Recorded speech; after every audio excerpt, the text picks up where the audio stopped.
오늘 설교의 제목 한번 따라해 보겠습니다. 말씀하여 이르시되. 말씀하여 이르시되. 네, 저는 집에 엄씨성을 가진 세 사람과 같이 살고 있습니다. 19년 전에 결혼해서 지금까지 살고 있는 남편 엄씨, 그리고 북한에서도 무서워서 못 쳐들어온다는 중2 아들, 그리고 육아 서적 중에 이런 제목이 있어요. 미운 4살, 죽이고 싶은 7살. 진짜 책 이름이에요. 7살 딸 엄씨, 이렇게 세 엄씨와 살고 있습니다. 둘째가 지금 7살인데 지금보다 조금 더 어렸을 때 저한테 그러더라고요. 엄마, 우리 집에는 엄씨만 있어, 그러더라고요. 그래서 제가 엄마는 김씨야 라고 했더니 저희 딸이 하는 말이, 엄마 잘 봐봐. 아빠 엄상준, 오빠 엄승리, 자기 나 엄아인, 엄마 엄. 그래서 저희 집에는 엄씨만 4명이 살고 있습니다. 그런데 제가 이 엄씨들과 같이 살면서 끊임없이 똑같은 말을 반복하며 사용할 때가 있습니다. 뭐 이제 빨래를 할 때면 양말은 다 펴서 벗어라. 장난감이나 사용했던 물건은 제자리에 두어야 한다. 그리고 이제 중2가 된 아들에게는 자기주도 학습을 꼭 해야 한다라는 등등의 말을 계속해서 사용하고 있습니다. 한 번만 하는 게 아니라 하고 또 하고 또 하고 또 하고 있습니다. 양말을 펴서 세탁기에 넣어야 한다는 말을 19년째 남편에게 하고 있습니다. 제가 이런 말들을 언제까지 할까요? 왜 계속해서 같은 말을 반복해서 하고 있을까요? 꼭 필요하니까, 몇 번이고 해야 하니까 반복하는 것입니다. 그렇게 잘할 때까지, 잘하면, 아니 꼭 해도 되는 게 아니라면 같은 이야기를 반복하지 않을 것입니다. 필요하니까, 해야 하니까 계속해서 반복하고 있는 것이지요. 그런데 성경을 보면 하나님께서도 우리에게 반복하여 끊임없이 말씀하고 있는 것을 볼 수 있습니다. 오늘 민수기 28장 1절도 이렇게 시작하죠. 여호와께서 모세에게 말씀하여 이르시되. 말씀하여 이르시되, 이 말은 성경에 참 많이 나오는 단어입니다. 제가 성경 어플에다가 말씀하여 이르시되 이렇게 넣어보니까 281번이 나오더라고요. 어디에 나오나 이렇게 봤더니 창세기, 출애굽기, 레위기, 민수기, 신명기, 여호수아, 열왕기상하, 역대상하, 이사야, 욥기, 에스겔, 예레미야, 호사야, 스가랴, 학개, 마가, 누가, 요한, 히브리서 등등등 성경의 아주 많은 부분에서 하나님께서는 말씀하여 이르시되. 제일 많이 나오는 말씀, 성경은 오늘 읽은 민수기입니다. 민수기에 가장 많이 말씀하여 이르시되 라는 말을 찾아볼 수 있는데요. 여호와께서 내게 말씀하여 이르시되, 여호와께서 모세에게 말씀하여 이르시되, 여호와께서 노아에게 말씀하여 이르시되, 여호와께서 아론에게 말씀하여 이르시되, 신약으로 넘어오면 예수님께서 말씀하여 이르시되. 어찌하여 이렇게 계속 반복해서 하나님은 말씀하고 계시는 걸까요? 오늘 본문도 보면은 광야에 있는 이 이스라엘 백성에게 하나님은 끊임없이 말씀하고 있는 것을 볼 수 있습니다. 하나님은 말씀하고 또 말씀하고 계십니다. 이스라엘 백성이 하나님의 말씀을 듣고 순종을 하기도 하고 무시하기도 하고 불순종하기도 하지만 하나님은 그런 이스라엘을 향하여서 계속 말씀하고 계십니다. 그렇게 많은 말씀 중에 오늘 민수기 28장에서는 하나님께서 어떤 말씀을 하고 싶으신 것일까요? 28장은 이렇습니다. 가나안 입성을 앞두고 갑자기 하나님께 드리는 제사에 관한 규정을 말씀하고 있습니다. 이것은 우리가 다 아는 것처럼 이스라엘 백성이 가나안에 들어가는 것은 이스라엘 군대의 힘이나 지략에 의해서 이루어지는 것이 아니라 하나님께 대한 경배와 확실하고도 명백한 믿음에 의해 이루어지게 되리라는 사실을 교훈해 주고 있는 것이지요. 특별히 하나님은 본문에서 이스라엘 백성들에게 그러니까 나라는 말을 강조하고 있는데, 오늘 2절을 보면 내 헌물, 내 음식인 화제물, 내 향기로운 것, 이렇게 반복하고 있는 것을 볼 수 있습니다. 이것은 백성들이 제사를 드릴 대상이 하나님 자신임을 강조하고 하나님을 섬기고 하나님의 제물을 하나님께 바치는 것이 사람이 무엇보다 먼저 행할 본분과 의무임을 깨우쳐주고 있는 것이지요. 다시 말하면 여호와 하나님께서는 이스라엘 백성들이 가나안에 들어가기 직전 그곳에서 지켜야 할 제사, 절기, 규정을 다시 반복하고 정리해주고 있는 것입니다. 동일한 종류의 규례가 반복적으로 여러 면에서 계속 주어지는 것은 그 규례들이 지니는 의미가 매우 크고 중요함을 이야기하고 있지요. 우리 모든 종교는 예배 행위를 가지고 있습니다. 그 대상은 각각 다릅니다만 자연을 숭배하고 예배하는 종교도 있고 새기거나 부어서 만든 우상을 숭배하는 종교도 있고 사람을 신격화해서 예배하는 종교도 있습니다. 그러나 기독교는 살아계신 하나님을 섬기고 예배하는 종교입니다. 대상이 살아계신 하나님이기 때문에 예배도 살아 숨쉬는 예배라야 하는 것이지요. 구약의 경우 제사가 곧 예배였습니다. 특히 짐승을 잡아 드리는 제사의 경우 제물을 선택할 때 두 가지를 반드시 지켜야 했는데요. 하나는 살아있는 것, 또 하나는 흠 없는 것이어야 했습니다. 짐승을 잡아서 드렸습니다만 그러나 죽은 것을 드릴 수는 없었습니다. 반드시 산 짐승이라야 했습니다. 그리고 짐승을 잡아 드리려면 칼을 사용해야 됐기 때문에 이곳저곳에 상처가 날 수는 있지만 제물 자체가 흠 있는 것은 제물이 될 수가 없었습니다. 신약의 경우는 짐승을 잡아서 제사를 드릴 필요가 없어졌지요. 이유는 우리가 다 아는 것처럼 히브리서 9장 12절의 말씀을 한번 보겠습니다. 히브리서 9장 12절을 보면 염소와 송아지의 피로 하지 아니하고 오직 자기의 피로 영원한 속죄를 이루사 단번에 성소에 들어가셨느니라. 9장 14절 또 이어서 보면은 흠 없는 자기를 하나님께 드린 그리스도의 피가 어찌 너희 양심을 죽은 행실에서 깨끗하게 하고, 그리고 중요한 말씀 히브리서 10장 18절 다 같이 읽어보겠습니다. 시작. 이것들을 사하셨은즉 다시 죄를 위하여 제사 드릴 것이 없느니라. 아멘. 예수님이 우리 죄를 위해 십자가에 죽으셨기 때문에 우리는 구약시대처럼 지금 짐승을 잡아서 제사하지는 않지요. 흠 없으신 예수님이시기 때문에 그 피가 우리를 깨끗하게 하신다라는 것입니다. 그래서 바울은 로마서 12장 1절에서 이렇게 이야기합니다. 읽어보겠습니다. 시작. 너희 몸을 하나님이 기뻐하시는 거룩한 산 제물로 드리라. 아멘. 이 말씀의 뜻 다 알고 있는 것처럼 우리가 드려야 될 제사는 우리의 마음과 몸을 드리는 산 제사라는 것입니다. 바울이 말한 산 제사는 곧 산 예배를 말하기도 하지요.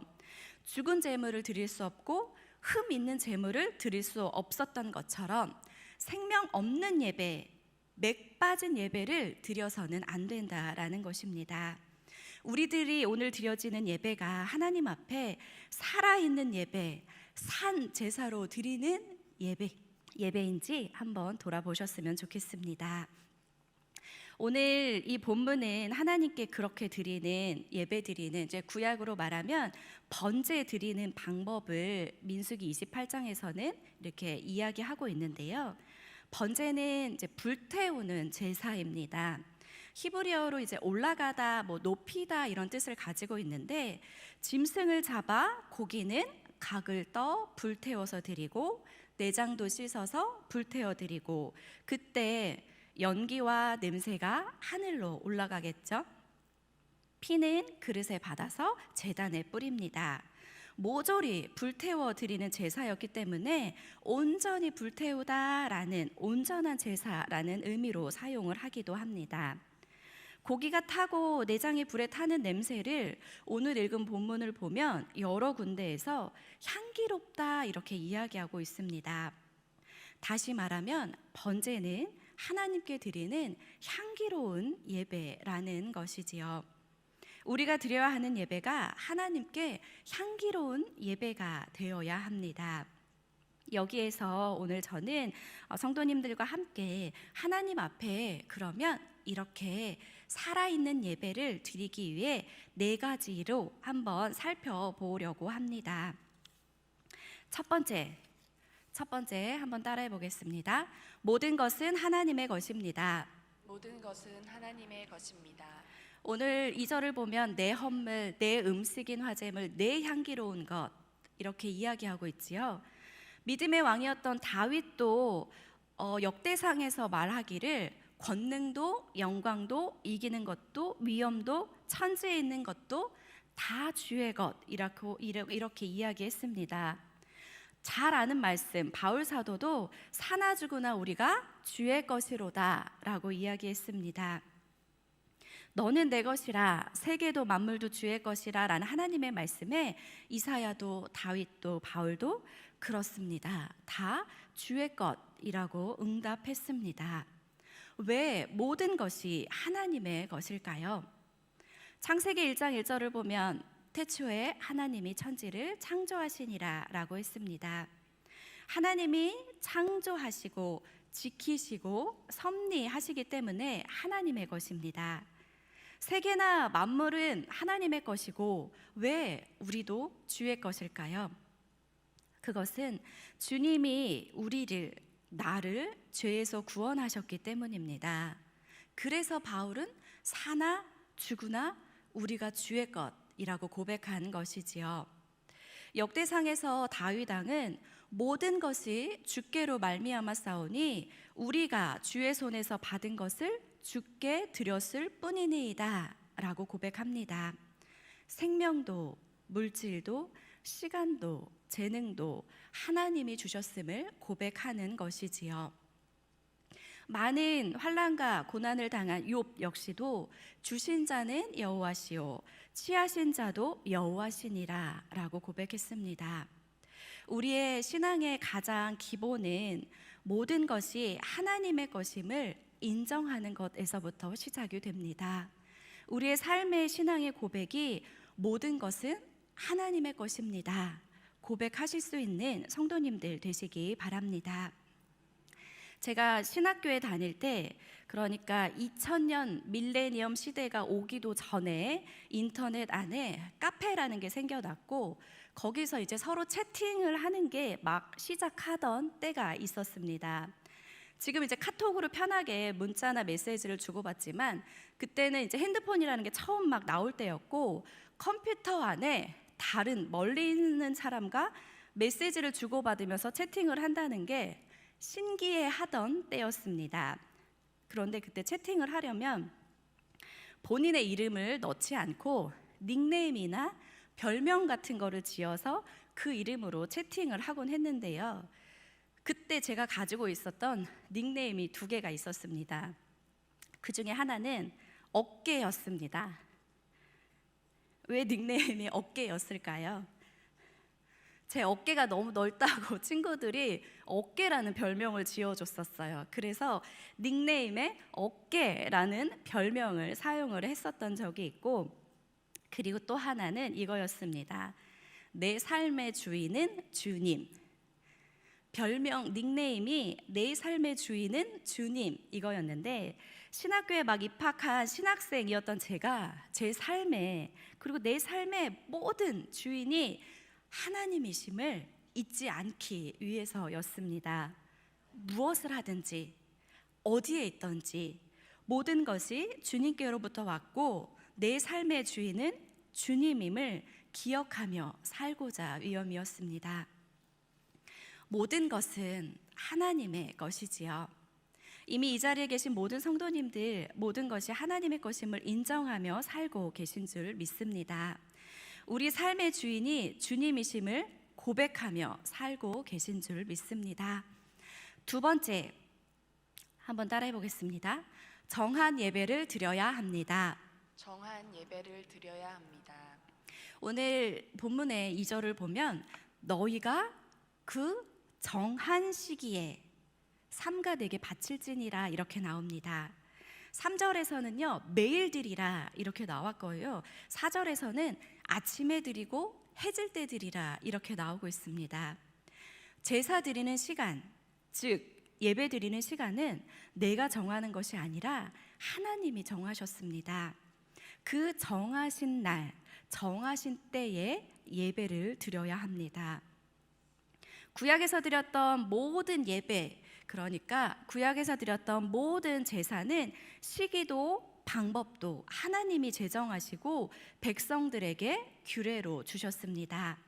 그러니까 제사는, 예배는 내 마음대로 드리는 것이 아니었습니다. 시간 나면 드리고 바쁘면 안 드려도 되는 것이 아니지요. 예배 제쳐놓고 다른 일을 우선시해서도 안 되지요.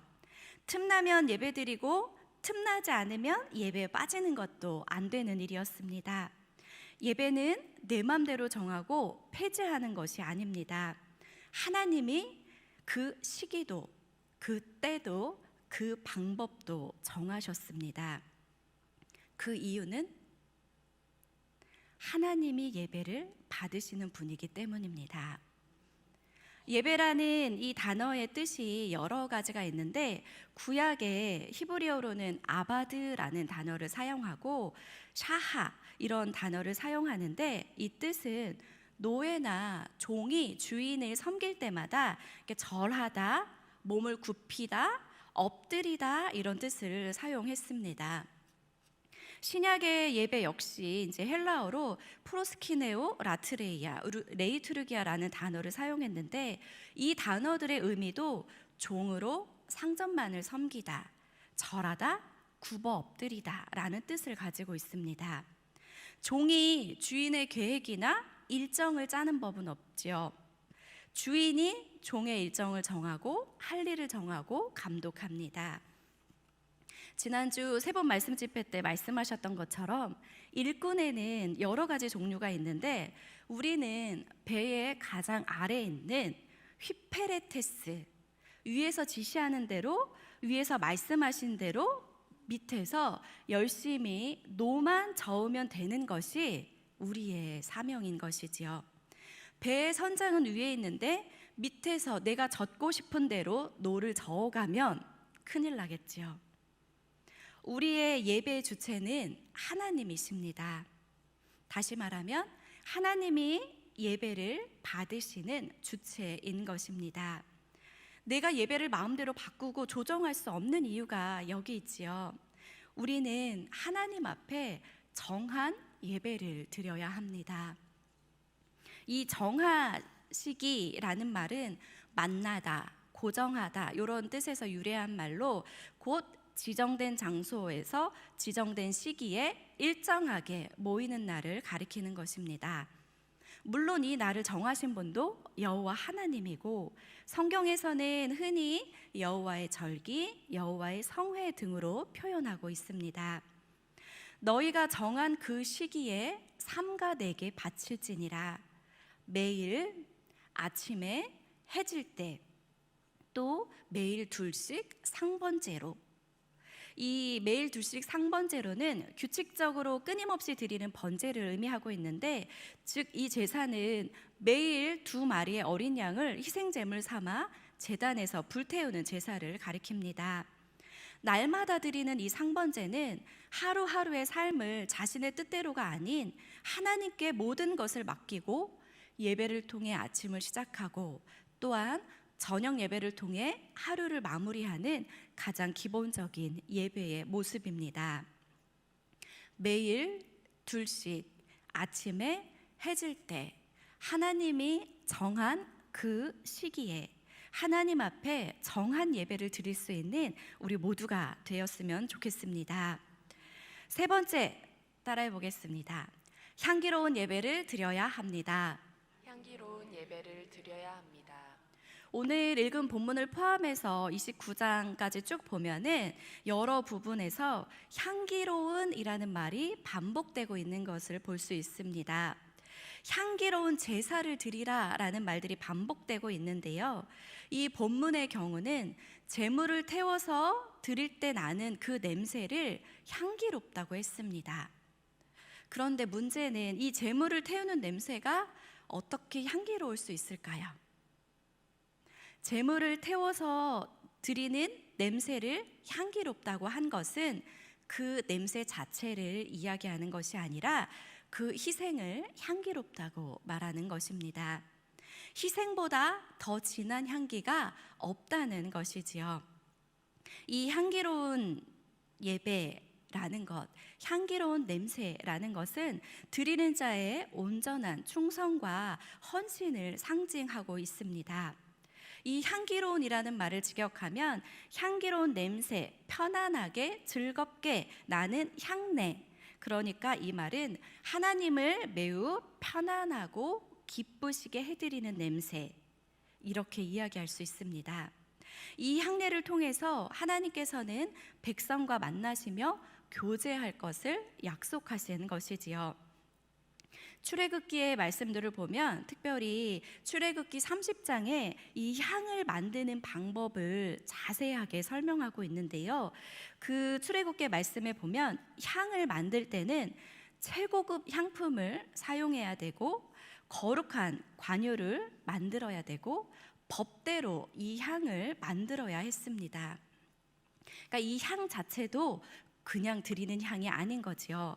제물을 태워드리는 이 제사를 향기롭다고 한 이 부분을 주목해 보시기 바랍니다. 자신을 태우고 희생해야 향기로운 예배가 됩니다. 자기 할 일 다 하고 자기 갈 곳 다 하고 자기 쓸 거 다 쓰고 예배하는 것은 향기로운 예배가 되기가 어렵습니다. 자기 시간, 물질, 노력, 재능을 드리는 예배가 향기로운 예배인 것입니다. 하나님께서 말씀하여 이르신 것처럼 우리 모두가 하나님 앞에 하나님이 기뻐 받으시는 향기로운 예배를 드릴 수 있는 우리 모든 성도님들이 되셨으면 좋겠습니다. 네 번째, 마지막입니다. 따라해 보겠습니다. 성전 예배를 드려야 합니다. 성전 예배를 드려야 합니다. 본문에 보면은 거룩한 곳에서 드리라라는 표현이 나옵니다.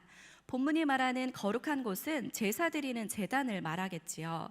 구약시대에 성전이 세워지기 전에는 회막에서 제사를 드렸고 성전이 세워진 이후에는 성전에서 제사를 드렸습니다. 그리고 오늘 우리는 교회에 나와서 예배드립니다. 하나님이 정하신 곳은 바로 성전입니다. 그러니까 우리가 성탄절이 되면 많이 이야기하는 동방박사 이야기가 있죠. 제 설교를 하다가 이 이야기가 떠올랐습니다. 만일 그 동방박사들이 이상한 별을 연구하다가 예수가 동방 베들레헴 마을에 나셨다는 사실을 알고 황금과 유향과 모략을 택배로 보냈다든지 퀵으로 보냈다든지 인편으로 보냈다면 이것이 의미가 있었을까요? 동방박사 세 사람은 별을 보고 아기 예수를 직접 찾아가서 경배했습니다. 직접 찾아가서 경배했다는 것이 중요하지요. 우리는 집에서 TV를 보며 예배할 수도 있습니다. 집 옆에 가까운 교회에 나가서 예배할 수도 있습니다. 그러나 말씀은 거룩한 곳에서 예배를 드려야 한다고 분명히 이야기하는데 하나님이 정하신 곳, 그것은 바로 내가 섬기는 우리 교회입니다. 예배를 좀 전에도 말씀드린 것처럼 뭐 아바드, 레이트르, 라트레이아 뭐 이렇게 이야기하는데 주인을 섬기는 종이 허리를 굽혀서 무릎을 꿇고 엎드려 일하는 자세. 영어로는 예배를 워십 서비스라고 합니다. 하나님을 섬기는 것이 곧 예배인 것이지요. 예배는 서비스입니다. 예배를 소홀히 하는 것은 섬김을 포기하는 것이죠. 하나님을 소홀히 여기는 것입니다. 드려야 될 예배가 너무 많다, 예배 시간이 너무 길다, 이거는 본질이 아니라 예배는 단순한 요식이나 형식이 아니라 예배는 하나님을 섬기는 것입니다. 하나님을 믿는 사람이 하나님 섬기는 일을 싫어하거나 피하려 한다면 신앙이 어떻게 자라갈 수 있을까요? 신앙이 자라고 영적으로 건강하려면 섬기는 일을 많이 해야 될 것입니다. 예배는 하나님과의 만남이며 교제이며 섬김입니다. 예배를 소홀히 하는 것은 이 모든 것을 소홀히 하는 것과 마찬가지입니다. 특별히 오늘 본문의 마지막 9절과 10절에서는 안식일에 대해서 이야기하는데 이것은 우리의 평일의 헌신도 매우 몹시 중요하지만 하나님께서는 특별히 제정한 안식일에 더욱 정성을 다하여 헌신할 것을 말씀하고 있는 것이지요. 그 무엇보다 다시 본질로 돌아가자면 안식일을 거룩하게 지키시기 바랍니다. 예배에 빠지지 마시기 바랍니다. 예배에 우선 순위를 두십시오. 예배에 최선을 다하십시오. 정성으로 예배하시기 바랍니다. 그리고 예배 시간을 잘 지키시기 바랍니다. 그렇게 드리는 예배가 향기로운 예배가 되는 것입니다. 하나님께서는 왜 이 같은 말씀을 반복해서 계속해서 이스라엘 백성들에게 말씀하고 계시는 걸까요? 이제 말씀을 정리하고 마치도록 하겠습니다. 여호와 하나님께서는 이스라엘 백성들이 가나안에 들어가기 바로 직전에 그들이 그곳에서 지켜야 될 제사, 절기, 규정을 다시 한번 반복하고 정리해주고 있습니다. 계속해서 반복하고 계속해서 말씀하시는 것은 그것들이 지니는 의미가 매우 크다라는 것이지요. 중요하니까, 꼭 해야 하니까 하나님은 계속해서 말씀하고 계시는 것입니다. 오늘 우리에게도 하나님께서는 똑같이 말씀해 주고 계십니다. 여호와께서 말씀하여 이르시되 모든 것은 하나님의 것입니다. 여호와께서 말씀하여 이르시되 정한 예배를 드려야 합니다. 여호와께서 말씀하여 이르시되 향기로운 예배를 드려야 합니다. 여호와께서 말씀하여 이르시되 성전 예배를 드려야 합니다. 이 말씀을 오늘 나에게 여호와께서 나에게 말씀하여 이르시되 오늘 하나님께서 나에게 주시는 말씀으로 모든 것은 하나님의 것임을 인정하고 정한 예배로 향기로운 예배로 성전 예배를 사모하는 모든 성도님들이 되시기를 축복합니다.